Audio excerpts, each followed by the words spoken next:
noite, uma vez mais, em mais este debate presidencial na RTP. Estão hoje em estúdio Tiago Maia Gonçalves, 43 anos, advogado, nascido no Porto, esteve na fundação do Iniciativa Liberal, e Vitorino Silva, 49 anos, calceteiro, nascido em Rancho Penafiel, fundou e preside ao Rir, Reagir, Incluir, Reciclar. Boa noite aos dois e muito bem-vindos. Dito o sorteio que será o Tiago Maia Gonçalves a começar. Tiago, não surpreende, começo por lhe falar de confinamento. Temos um país a viver uma dificuldade absolutamente grave, com mais de 10 mil casos dia, com gente a morrer num número que nunca tinha acontecido. O Tiago Maia Gonçalves tem-se manifestado contra o estado de emergência. Eu pergunto-lhe se a circunstância que estamos a viver, em particular nos últimos dias, o faz pensar diferente e aceitar desde logo, e essa então a pergunta concreta, este confinamento anunciado. Já se diz que para pelo menos um mês, com a maior parte dos serviços e da economia fechada, tal como em março. Boa noite, em primeiro lugar. E já agora, sem fugir à pergunta, só ia fazer uma pergunta diretamente ao Vitorino, se o posso tratar por Tino ou... Um é o outro. É indiferente. Eu fico contente quando tratam-me por Tino. Fico muito contente, mas também fico contente que o Vitorino está à vontade. Muito bem. Pronto, era só para também poder prosseguir, posso tratar-me sempre de Tiago, a conversa dessa forma. E voltando então à questão que me colocou, Carlos, de facto, o que eu tenho dito sempre é que, e tenho sido contrário a este estado de emergência, porque este estado de emergência tem continuamente adotado medidas de caráter geral. E o que eu vou voltar a reiterar é que o país não aguenta um novo confinamento generalizado e que, basicamente, aplica medidas avulsas. Mas é isso que está em cima da mesa, ou não lhe parece que seja? Descontada a questão das escolas... O que é público nesta altura é que, descontada a questão das escolas, podemos ter um cenário muito parecido com o de março-abril, ou seja, por exemplo, a maioria do comércio fechado, comércio não fundamental, vamos excluir os supermercados e hipermercados, e há dúvida ao que parece de algum comércio de rua, mais pequeno, mas no essencial é um travão enorme à atividade, também descontando a atividade industrial e da construção em particular. Portanto, nesse contexto... Carlos, o que eu penso, e já o fui afirmando, na medida do possível, noutros debates, o que eu penso é que temos que começar a olhar, em concreto, para as populações mais vulneráveis, para os grupos mais vulneráveis e, de facto, ter uma resposta robusta para estes grupos. Porque sabemos já que esta doença não afeta todas as pessoas da mesma forma. Temos identificado claramente quem são os grupos mais vulneráveis. Isso temos, mas também temos, e o Tiago sabe, gente mais nova que sofre bastante com esta doença. Isto não é apenas uma doença de idosos e de pessoas com doenças associadas. Carlos, sim, mas gente mais nova que sofre com as medidas que estão a ser aplicadas de forma totalmente cega, avulsa e muitas vezes até de forma contraproducente. Aliás, eu deixo a questão, porque isto tem que ser questionado e tem que se obter uma resposta a isto, se o facto de o Governo ter determinado estes confinamentos de meios fins de semana, concentrando as pessoas às compras, lá está, nas manhãs de fins de semana, eu questiono-me, e esta questão tem que ser feita, se isto também não contribuiu para os números que temos hoje em dia. Porque, de facto, foram este tipo de medidas, e medidas aplicadas de forma totalmente cega e generalizada, que trouxeram algo garantido, destruição económica e social. E, Carlos, nós temos que pensar nos próximos meses, mas também temos que pensar nos próximos anos. E a destruição económica e social que isto está a trazer vai trazer pobreza, vai trazer pobreza e a pobreza também vai trazer morte. Mas no imediato já viu o que é que isto vai representar em termos de saúde, de sobrecarga sobre os hospitais? Carlos, respondendo-lhe também, há mortes, além de mortes Covid, também há mortes não Covid. Evidente. E este confinamento, o que outro confinamento demonstrou, e o clima de medo que isto cria, também demonstra que há mais mortes não Covid, precisamente porque as pessoas se refugiam em casa, não vão às urgências, não vão às consultas. Já vamos falar mais disso, Tiago, embora quero ouvir o Vitorino também, mas não queria terminar sem lhe perguntar isto. Mas há algum país que tenha procedido de modo completamente diferente e que não esteja hoje a sofrer na mesma com isto? Variadíssimos países procederam diferente, mas não há nenhum que não sofra. Há aqui um aspecto, ou dois aspectos que eu tenho que chamar a atenção. Em primeiro lugar, há um aspecto, continuamos a não usar toda a capacidade instalada de saúde do país. Há responsabilidades por isto. E a responsabilidade que é? Não é de quem andou a pedir desde março que usássemos os privados, não é? A responsabilidade é de quem desde março e até hoje, ainda não usam. Vamos voltar a essa questão, mas a minha pergunta era se o Tiago consegue identificar algum país que tenha confiado em particular naquilo que defende também, que é uma responsabilidade individual e que depois não tenha tido resultados tão dramáticos como o nosso com as restrições. Não se trata só de... É uma abordagem... A grande parte dos países teve abordagens distintas, que não era de confinamento direto da população, que é o que nós fazemos. Mas, por exemplo, a Alemanha fez agora. Por exemplo, os especialistas estão a dizer que a Alemanha agiu, foi proativa e que Portugal está a reagir. Até a crítica que eu tenho ouvido mais é esta. E não tinha os números que nós temos agora. O que é que a Alemanha fez? E é confinamento. Mas o que é que a Alemanha fez? A Alemanha fechou atividades. E vamos lá ver. Isso vai ter danos económicos também. Temos aqui três... lá está, mas vamos lá ver. Temos que reduzir contágios. Isto é evidente. Temos que reduzir contágios. É evidente para mim, é evidente para todos nós. Somos pessoas de bom senso. Claro que queremos isso. Mas o problema é que temos de saber, então, onde é que os contágios estão a acontecer. E o Governo perdeu o rastro a isto. Mas o Governo fala com os especialistas todos? O Tiago não acredita que está a ser bem aconselhado? O Governo perdeu o rastro. O Governo já confessou. Eu recordo que o primeiro estado de emergência que tivemos nesta segunda fase foi anunciado pelo Primeiro-Ministro com um gráfico daqueles tipo queijo, em que proclamou que os contágios estavam a vir em 68% do contexto social e familiar. E sabemos agora, soubemos poucas semanas depois, que isso não era verdade, que o Governo perdeu o rastro a 80% das razões de contágio. E então temos que saber, estão nos restaurantes, está a acontecer nos ginásios, está a acontecer nos transportes públicos. Mas não tem dúvida que agora, isto, para uma resposta de sim ou não, que é preciso fechar uma série dessas atividades. A questão é que, e isso é o que o Governo nunca fez, quando se decide fechar uma atividade e não fechar as pessoas, que é diferente. Isto é diferente. Mas, por exemplo, restaurantes e ginásios, deu agora dois exemplos. Não acha que têm que ser fechados nesta altura? Por exemplo, vamos dizer isso. Mas não lhe parece que têm de ser fechados? O que me parece é que se tem que assumir as responsabilidades dessa decisão, que é o que o Governo nunca fez. O Governo, desde março até agora, ainda os supostos apoios que andam a anunciar, apoios que se portam em burocracias absurdas, mesmo após os poucos empresários do setor de restauração que podem recorrer a esses apoios, porque grande maioria não pode, porque não tem contabilidade organizada, mas mesmo os que podem e pediram, ainda estão à espera que esses apoios cheguem. E o que na Alemanha se fez foi apoio direto e imediato, por duas vias. Mas também se confirmam mais cedo, mas já vamos, por duas vias. Se tivermos tempo ainda voltamos à questão da São da Alemanha, já vai com 5 minutos. Por duas vias, via fiscal e via de apoio direto. Vamos ouvir o Vitorino Silva também. O Vitorino introduziu de resto há 2 dias a questão do adiamento das eleições. Creio que já todos percebemos que a maioria das opiniões convergem no sentido de não ser possível, desde logo constitucionalmente, que haja um adiamento, mas o que é que pensa deste confinamento e desta possibilidade do país ter que se fechar outra vez em casa como em março? Mas o país fechar também tem que fechar os políticos. Se o povo for para casa, eu também vou para casa. Eu acho que temos que tratar os partidos políticos como o povo. E às vezes os partidos e os políticos têm mordomia. Mas a atividade política não está suspensa e há muita gente que considera que o mais perigoso é confundir-se esses dois planos. Mas falar no dia 7, há quem pense que o RER, que é o partido que eu presido, não tem atividade, tem as portas fechadas. Eu no dia 7 de outubro de 2020 tive uma audiência em Belém com o Sr. Presidente da República e claro que não foi nenhum jornalista. Portanto, aquilo passou ao lado da comunicação social. E na altura eu escrevi, até vou ler. Queremos manifestar a nossa preocupação com a data das eleições presidenciais em janeiro de 2021. À altura que, atendendo aos atuais números, se espera um acréscimo bastante elevado de cidadãos impossibilitados de sair de casa por força do Covid-19. Se vai ser duro para os idosos, pessoas mais vulneráveis, ao ver sair de casa para ir exercer o seu direito de voto, imagine-se como poderá ser com milhares de cidadãos que podem ver atingido o seu direito. Isso foi em que dia? Dia 7 de outubro, tive uma audiência com o senhor... E o que é que o Sr. Presidente da República respondeu? Ontem podia ter colocado essa questão, que ele esteve cá no debate. Esta questão foi colocada hoje e é por isso, se me colocasse a questão... E o que é que ele respondeu na altura? Vou falar... Dia 7 de outubro, um partido que há quem diga que não tem vida, eu estive lá numa audiência e não vi nenhum jornalista à porta. Porque eu tenho a certeza absoluta, se a comunicação social estiveste lá, eu falava para a comunicação social e os portugueses sabiam todos que eu no dia 7 já tinha preocupações.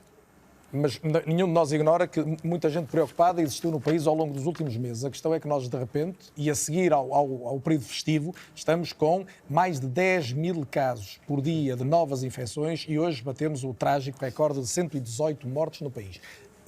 Vitorina, pergunta muito concreta. O país deve fechar-se ou não, tal como aconteceu em março, ou seja, parar com a maior parte da atividade económica, designadamente comercial? Ou se deve. Se estiverem a morrer, o nosso povo não pode morrer. O nosso povo... Há quem acredite em milagres. Eu vi políticos com responsabilidade a dizer o milagre português. Não há milagres. Pelo menos nunca vi nenhum político a fazer milagres. Nunca vi nenhum político a fazer milagres. E agora, se estivermos a morrer, quando a morrer, nós temos que proteger o maior património que é o nosso povo, que é a nossa gente. Deve.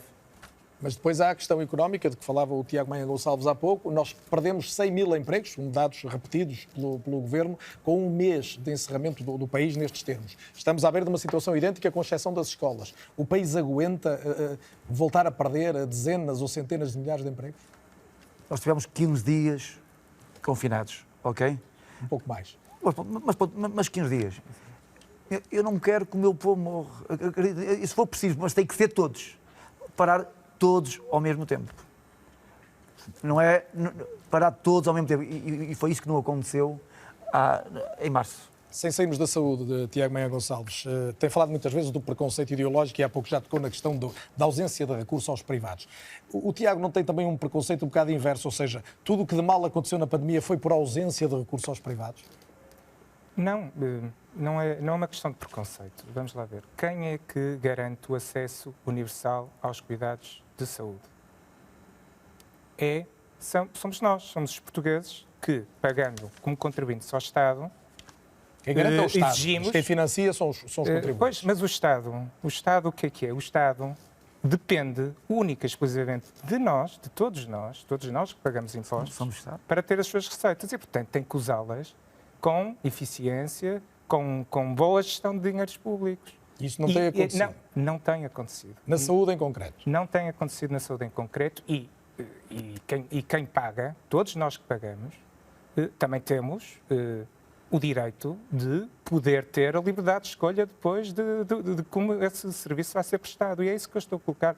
Eu não tenho preconceito nenhum com a questão de ser...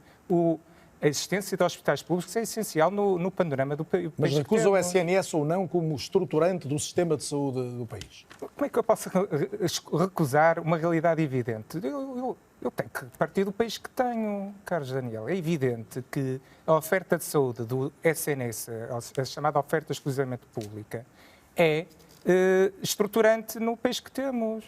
Mas isso não significa que tenhamos que eliminar todo um outro setor que podia estar neste momento a dar resposta e devia ter estado desde março, tinha que ter estado, mas não esteve, não é por conceitos ideológicos meus, é por conceitos ideológicos deste governo. Mas o Tiago sabe, deixe-me colocar esta questão, percebendo obviamente o seu ponto de raciocínio, e de resto é comum a vários outros políticos portugueses que têm criticado o governo por essa ausência da opção de estender mais cedo ao privado, que há uma dimensão de assistência aos doentes num segundo momento, que é o momento hospitalar, onde os privados podiam ter entrado, mas há um primeiro momento onde é o Estado que tem de responder, que é o momento que tem a ver com o rastreio, com a identificação dos contágios, de que falava há pouco também com grande preocupação. E aí só há saúde pública, não há saúde privada que possa garantir esse tipo de trabalho. Deixe-me perguntar isto. Sim. Defende que tivesse havido uma contratação, por exemplo, maior de médicos de saúde pública, técnicos, para procederem a esse trabalho?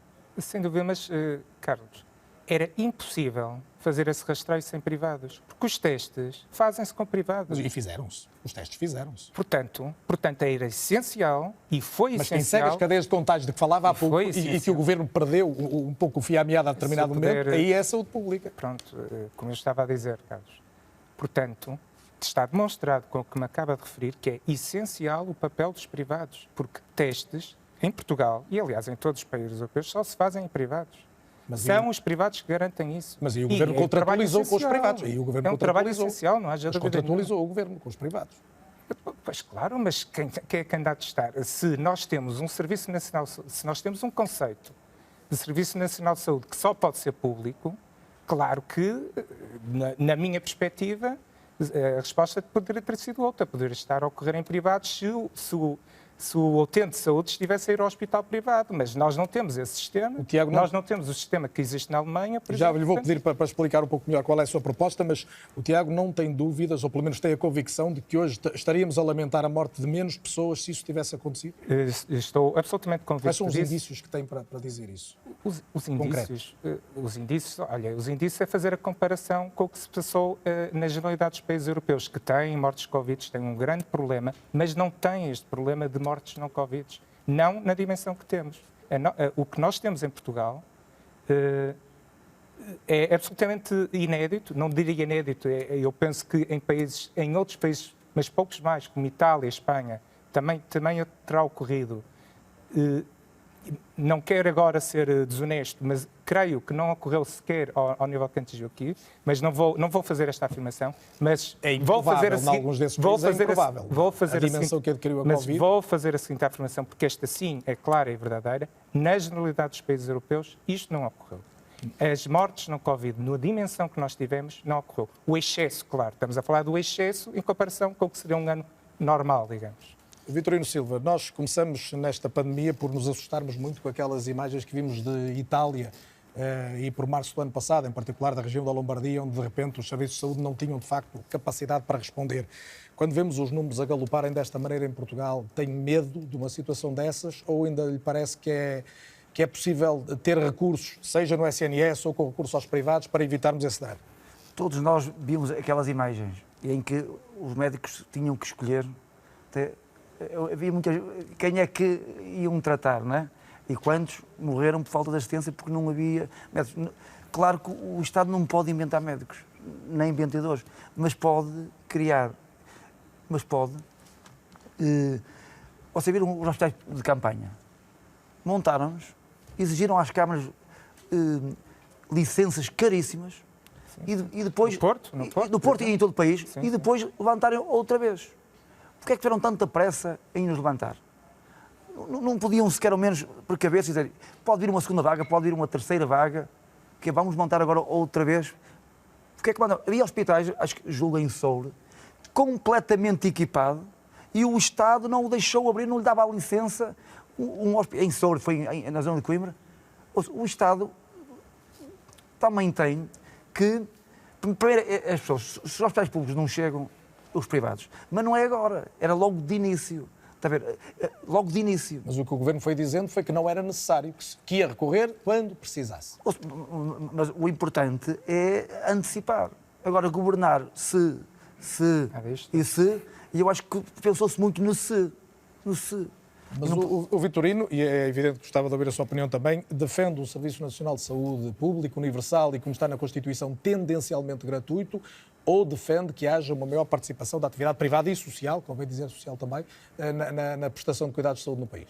Claro que eu não me importa, eu vou sempre a um hospital público, mas defendo o privado. Eu não sou contra o privado. Se o hospital privado fizer um bom trabalho, se estiver ali ao serviço das pessoas, não tenho problemas nenhum, que eu não sou contra os hospitais e até deve haver no fundo, uma grande ligação em que os hospitais privados aprendem muito com o público e o público aprende muito com o privado. Os médicos do privado, muitos deles também trabalham no público e, ao contrário, muitos do público têm trabalhos no privado. A questão é mais se as pessoas conseguem pagar nos hospitais privados tendo um serviço público tendencialmente gratuito, como eu disse. Não é?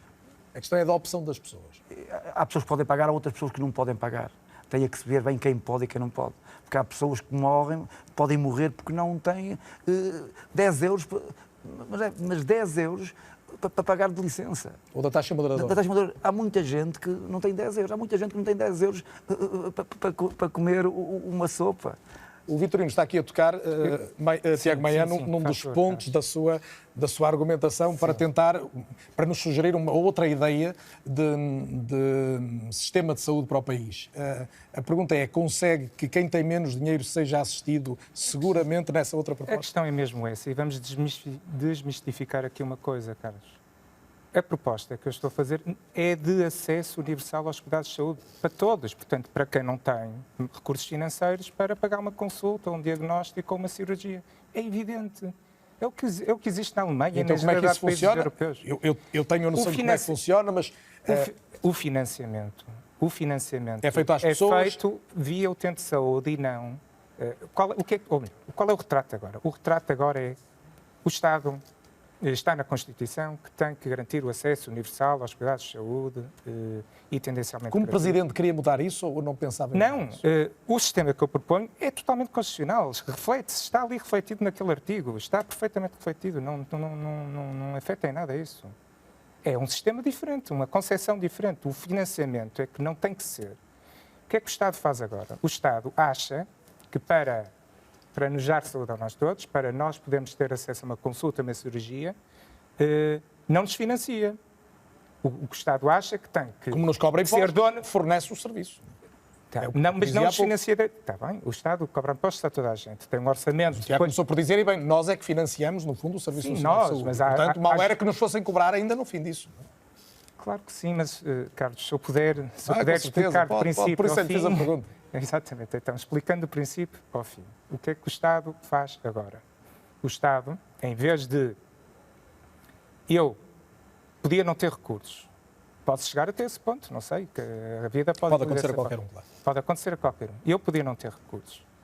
O Estado, se eu precisasse de uma cirurgia oftalmológica, por exemplo, o Estado iria financiar a cirurgia oftalmológica e eu escolheria se ao hospital, independentemente de fosse o dono, ao São João, ou à CUF, segundo o que o Estado estabeleceria como preço convencionado para aquela cirurgia. Já lhe devem ter dito isto muitas vezes, sabe que a percentagem do PIB que a Alemanha consome em saúde é maior do que a que consome Portugal. Mas e então porquê? A pergunta é, o Estado pode pagar menos, mas as pessoas têm de pagar mais? Não, evidentemente que não. Este o custo do sistema pode vir a ser mais caro do que o custo do serviço, ou não? Como é que chega a essa conclusão? Porque é que não tem que ser necessariamente assim? E, aliás, a questão é que também nós somos um país pobre, efetivamente, não é? Claro. E, portanto, vamos ser pobres em tudo, até no contexto do que podemos financiar em termos de saúde. Portanto, o problema de base está aí, não está na percentagem de PIB que se afeta, ou do orçamento que se afeta à saúde, não é? Está no facto de sermos um país pobre, cada vez mais pobre, e que, de facto, por mais da percentagem do orçamento que se possa afetar à saúde, vamos estar sempre a enfrentar isso. E o sistema atual, o que está a garantir para a grande parte das pessoas, para essas pessoas que não têm recursos, precisamente para essas, está a garantir que elas não têm acesso à saúde, está a garantir que elas têm acesso a listas de espera. É isto que está a acontecer à generalidade das pessoas. Sabemos perfeitamente listas de esperas de 1 ano, 2 anos para cirurgias, consultas que são canceladas, diagnósticos que não são feitos. Tiago terá sempre resposta, porque a sua proposta é diferente do modelo atual, mas isso tem a ver também com a dificuldade de investimento. Não há dinheiro em Portugal. Portugal não é um país rico para meter sempre mais e mais. O Serviço Nacional de Saúde já custa 12 mil milhões ano. Mas se for preciso 14 ou 18, neste momento é uma prioridade. É uma questão de estabelecer prioridades. Se neste momento estamos mesmo a precisar, e é uma prioridade, que se tire do outro lado, que se tire... Mesmo na questão da TAP, a cultura neste momento não tem 1%. Claro que não vai tirar da cultura, mas há dinheiro noutras áreas nos bancos, em que se gasta milhões e milhões nos bancos, no aeroporto, que tirem para a saúde, que neste momento, se for preciso, neste momento é o que é mais preciso, é investir na saúde, que as pessoas continuam a morrer, o dinheiro não pode faltar para a saúde. O Vitorino está com larga desvantagem e tocou aqui numa questão que eu tencionava colocar-lhes, até porque me lembrei no início, são 2 candidatos com origem no norte do país. Sim. A TAP foi muito criticada, desde logo, por não valorizar suficientemente a estrutura do aeroporto Francisco Sá Carneiro. O Vitorino considera que vale a pena o esforço que está a ser pedido aos portugueses, que pode ir até 3,7 mil milhões de euros até 2025 para segurar a TAP? Agora, eu não quero é que haja a TAP boa e a TAP má. Eu não quero que façam na TAP o que fizeram no novo banco, está a perceber?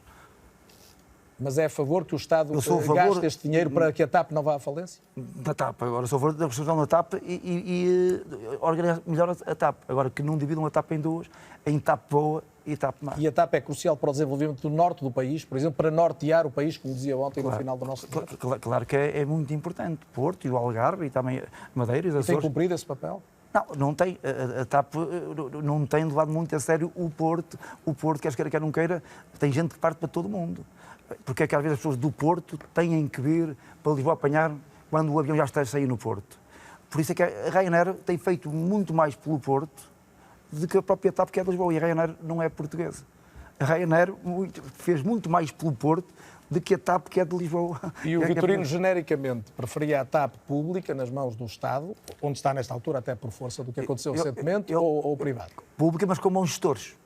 O grande segredo é bons gestores. Se o Estado tiver bons gestores, certeza absoluta que era bom sinal que continuasse pública. O Tiago Gonçalves já disse e deixou claro que, na sua opinião, a TAP podia deixar-se cair a TAP porque considera que é um exagero o dinheiro que o Estado vai ter que colocar na companhia? Aqui, claramente, então, temos estabelecido uma diferença e eu, de facto, acho que não pode entrar nem mais €1 de dinheiro público na TAP. O deixar cair também é um exercício de retórica, porque das duas uma, ou a TAP é de facto uma empresa viável, e então fará o que qualquer empresa inviável em dificuldades faz, abre um processo de insolvência, inicia um processo de recuperação. Mas agora está na reestruturação, isso para si já não resolve? Não, a reestruturação, mas com o dinheiro de nós todos. É isso que eu não quero, porque eu não quero ser acionista da TAP. Aqui, pelos vistos, há uma diferença estabelecida. O Tino quer a TAP pública e aqui há uma diferença clara. Então, é um símbolo de Portugal. A TAP é um símbolo de Portugal. Pronto, eu realmente quantos aviões é que caíram? Quantos aviões da TAP caíram e a TAP tem mais de 50 anos? Eu, de facto, não considero isto relevante para o facto de despendermos agora 4 mil milhões de euros, lá está, 3,7, mas praticamente 4 mil milhões. O Tiago recusa a ideia de que, independentemente da companhia hoje ter mais capital público do que privado, o Estado teria sempre que salvar a TAP. É que os outros Estados também estão a gastar muito dinheiro a ajudar as companhias aéreas, porque a crise da aviação é das mais graves da pandemia. O que eu sei é que o país mais rico da Europa, que é a Noruega, portanto, mesmo fora do contexto, o país mais rico da Europa, que é a Noruega, não meteu dinheiro na Norwegian Airlines. O que eu sei é que... Mas a Alemanha meteu, a França meteu, a Espanha está a falar de empresas privadas e viáveis. Tiveram que ser salvas nesta altura. Tiveram que receber ajudas públicas. Ajudas públicas por decretamento de medidas do governo. Porque o que é que aconteceu durante este período? Por decisões unilaterais da Comissão Europeia e desses governos, aquela atividade foi diretamente afetada de uma forma avassaladora. Mas isso são os governos e a Comissão Europeia a assumir a responsabilidade das decisões que tomaram. E não acha que a TAP, se não fosse a pandemia hoje, podia ser viável quando até estava a ser negociada com a Lufthansa? Não era, a TAP em 20 anos teve lucro 2, no máximo, se eu não estou em erro. Vamos ser sérios. A TAP nunca foram mais que 2, mas não foram nunca muitos, demonstrou ser viável. A TAP nunca demonstrou ser viável. A TAP abandonou todo o país há muitos anos, antes da pandemia. Abandonou o Norte, abandonou o Faro, abandonou as ilhas. Este era o caminho que a TAP assumiu já antes da pandemia. E um caminho em que era uma empresa que não era viável. Este caminho já existia antes.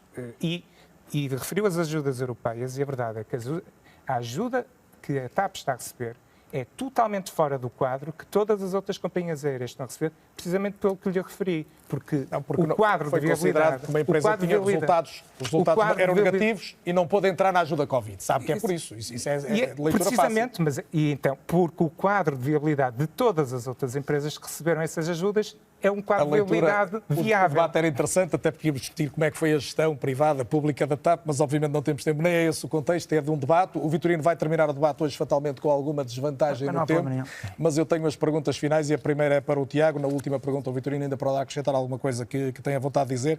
Tiago é membro da Associação da União de Freguesias de Aldoar, Foz do Douro e Novo Assembleia, sim. Da Assembleia de Freguesia, e foi eleito no movimento afeto a Rui Moreira. Isto quer dizer que nas próximas autárquicas a iniciativa está com o Rui Moreira ou o Tiago vai ter uma decisão para tomar? O que lhe posso dizer é... No partido ainda não tínhamos decisão nenhuma. Na partida ainda não tomámos decisão nenhuma. E eu sou um membro eleito agora e deixarei de ser quando terminar este mandato. Depois as decisões que tomarei na altura. Ou antes, naturalmente. No âmbito, provavelmente, da Iniciativa Liberal, é como está a dizer. Não, eu sou um membro da Iniciativa Liberal e tenho sido de forma ativa desde que o fundei. Portanto, Assim continuará a ser nas autárquicas que já não estão muito longe. Sobre a autárquica, já perguntei uma vez ao Vitorino Silva, dizia-lhe há pouco em off que as sondagens ainda o colocam muito longe dos 3,8%, 3,28% de há 5 anos. O que é que o faz acreditar que vai ter um resultado melhor? Não, eu ando no meu gabinete, que é a rua, e vejo o pessoal a passar aqui em Lisboa. Eu nunca senti Lisboa tão perto de Rãs. Eu ando na rua e as pessoas apitam, um tino, toda a gente vê os debates, toda a gente me fala nas pedras, já sabem que eu sou candidato. As únicas pessoas que não sabem que eu não sou candidato são as empresas de sondagens, que ainda não estão, não chegaram a Portugal ainda. Elas devem ser feitas para ir no estrangeiro. São as únicas pessoas que não sabem. A última que eu vi dava-lhe 0,4. Não, há 5 anos, na quinta-feira antes das eleições, dava 0,1. E depois, no domingo, quando abriram as urnas, 150 e tal mil votos. 33 vezes mais. Isso também me dá esperança, então. Não, mas é verdade. Faltam 2 dias ainda para começar a campanha. A campanha nem sequer começou. E a campanha vai começar, até vou agradecer aqui em primeiro, vai ser em Peniche, no domingo, às 10h30, onde eu fui buscar as pedras que entreguei ao Ventura. A comunicação social espera ouvir. Já fica a saber do início da campanha, que vai ser em Peniche, ali de onde... Vitorino Silva, Tiago Maia Gonçalves, foi um gosto tê-los na RTP mais uma vez. Posso fazer? Eu só queria agradecer ao Tiago o ter conseguido. Eu acho que o Tiago e eu comecemos mais ser Presidente da República. Falas muito no mérito, porque nós sabemos muito bem o quanto foi duro agrafar as assinaturas. Verdade é mentira. Nós não conseguiste fazer mais. Não, demos muito. E pronto, e o Vitorino Silva tira o agrafador. No final do debate, eu permiti que estendêssemos o tempo por mais um minuto, porque o Vitorino estava também em clara desvantagem, mas fica obviamente o meu agradecimento aos dois mais uma vez, assim que acompanham mais este debate na antena da RTP, e digo que amanhã vamos ter mais 2 frente a frente, serão os últimos aqui na RTP. Ana Gomes e Marcelo Rebelo de Sousa às 9h na RTP1 e depois Vitorino Silva e João Ferreira às 22h45 aqui na RTP3. Boa noite e bom fim de semana.